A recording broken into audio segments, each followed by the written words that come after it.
伊也文学嘅语言嘅风格咯，伊同钟秀珍写新嘅世界有讲，伊也文学受日本化、客化嘅影响过大。日本化开始嘅世界，后生早期嘅作品，几多系日本化嘅影响，毋免直接写日本咯，系日本嘅文化。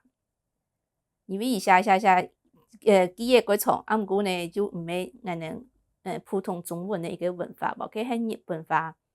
过伊讲，伊自家讲，到后来嘅世界，日本化嘅影响渐来渐淡，但系客家话嘅影响一次就起价。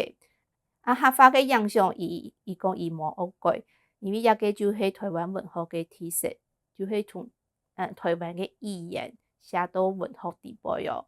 用诶来创意个台湾文学个，其实就会用自家嘅语言来写作个。个迄伊作品底杯有一些客话嘅，咱会看到有一些客话体底杯，也迄伊也坚持讲咱呢要有自家嘅特色哦。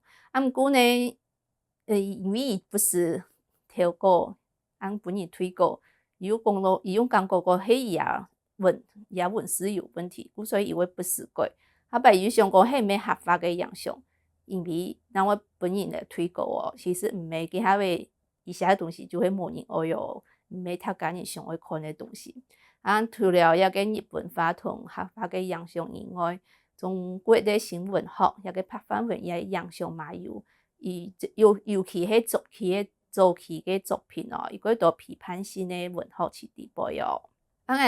接下来看伊作品嘅内容，伊有几种嘅分析伊作品，他只可以分出几类哦。第一类系伊中国嘅经验，钟立火伊几同别个作家无共样诶，伊有中国经验，是个同时代嘅作家哦。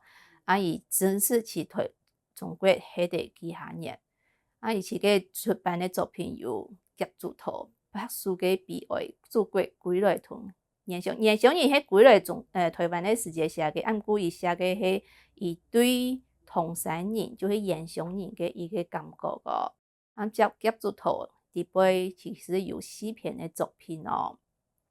白书嘅悲哀就是写台湾人去中国，本人看毋起，本人排斥嘅一个悲哀哦，像韩国人共样，本中国人看毋起。古时也人讲安尼迄台湾人，伊讲安尼迄拍番薯哦，讲北京无番薯，但迄有拍薯像番薯其实过像，古时也用拍薯来代表台湾人，也个悲哀。中国过太，毋过呢无办法容下台湾人，也个迄台湾人嘅一个悲哀哦。祖国归来迄伊台南爱归来台湾的一个故事哦，本人去本演片，好不容易归来哦。严嵩人当然严嵩，其实是客话地位就是咱的故乡哦。去韩世嘅世界看到几多对唐山来嘅也着高树先生也着卖东西嘅人，伊讲奇怪也着严嵩人对伊嘅印象就是讲，严国豪是狗肉。古时伊就同伊阿妈讲，阿妈，咱的嘛迄严嵩人认为是狗肉嘛？阿妈讲毋会咱的来台湾过久诶，毋会是狗肉嘅，咱的跟毋免严嵩人，咱的迄台湾人。个严嵩人本人有几多讨论啊？